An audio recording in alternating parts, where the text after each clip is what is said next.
How to fix trouble with the eye tracking software in SteamVR. If you have trouble with eye tracking, you can restart your headset and the tracking software. This might be helpful if you encounter a sudden loss of eye tracking, related error messages, or are unable to run the calibration tool. 1. From your computer system tray, right-click the SR_runtime tray icon and then click Exit. 2. Turn off your headset by pressing the power button on the link box. 3.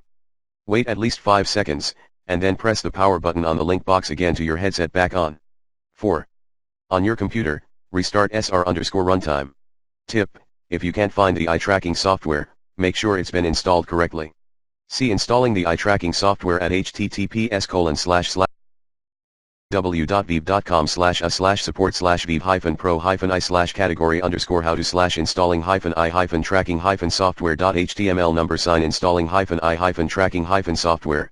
See up at https://www.viv.com/support/viv-pro-i/category_how to/